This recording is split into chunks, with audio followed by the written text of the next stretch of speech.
Halo pemirsa GPR TV dari Sabang sampai Merauke, dari Miangas hingga Pulau Rote.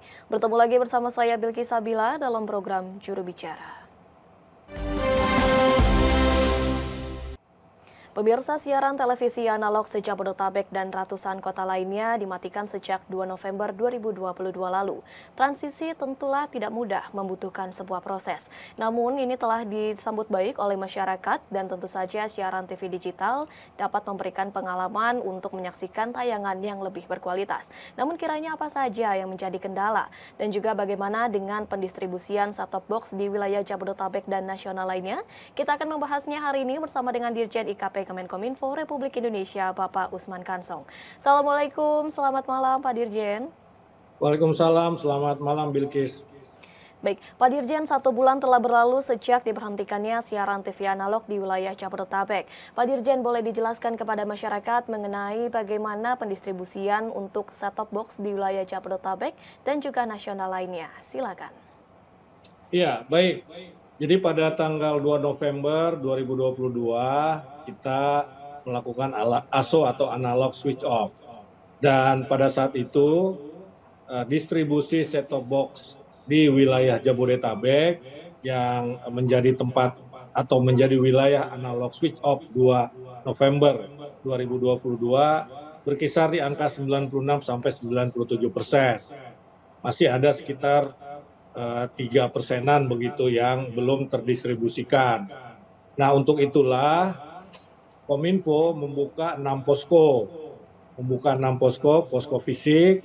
Jadi kalau masyarakat yang belum menerima, masyarakat yang masuk kategori rumah tangga miskin, yang belum menerima set-top box, itu bisa mendatangi atau datang ke posko-posko tersebut untuk mendapatkan set-top box. Kalau nanti datanya betul bahwa yang bersangkutan berhak menerima STB atau set-top box gratis, maka akan diberikan langsung di tempat atau di posko tersebut.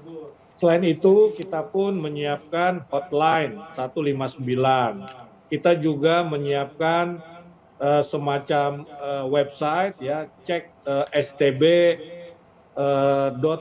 .kominfo.id begitu. Nah, jadi kalau masyarakat yang belum menerima bisa melalui 3 mekanisme itu, datang ke posko, ke hotline ataupun ke situs atau web kita untuk mengecek ke hak mereka, ya, atau untuk mengecek apakah dia berhak menerima STB secara gratis. Nah, dengan 3 mekanisme itu, ya, data terakhir menunjukkan bahwa 99,7% set-top box sudah terdistribusikan. Ya, memang belum sempurna 100%. Ya, salah satunya yang belum terdistribusikan 100% adalah di wilayah Kota Tangerang Selatan. Ya, tetapi itu masih bisa kita toleransi dan masih kita buka juga pengaduan di 159 tadi. Bila ada masyarakat yang masih belum menerima set-top box bisa menginformasikan ke 159. Nah, jadi sekarang distribusi set-top box-nya bisa dikatakan 99, sekian persen begitu, hampir 100%. Itu evaluasi kita dari distribusi set-top box. Evaluasi ini penting karena memang salah satu syarat untuk dilakukannya ASO di satu wilayah penyiaran adalah set-top box-nya sudah terdistribusikan hampir 100%, kalaupun belum 100%, hampir 100%. Nah, selain itu kita juga mengevaluasi selain penyebaran atau distribusi set-top box, kita juga mengevaluasi kepemirsaan, dan kepemirsaan itu berdasarkan survei Nielsen itu meningkat begitu. Nah, jadi dengan dasar distribusi set-top box itu kita juga kemarin tanggal 2 Desember melakukan ASO di sejumlah wilayah, yakni di Batam, di Bandung, di Jogja dan Solo, serta Semarang. Begitu, Bilkis. Baik, dapat digarisbawahi bahwa pendistribusian set-top box ini memang belum mencapai 100%, namun bagi masyarakat yang dalam kategori rumah tangga miskin dapat melaporkan langsung, baik melalui posko, kemudian melalui hotline, ataupun melalui website yang disediakan oleh Kemenkominfo, begitu ya Pak Dirjen.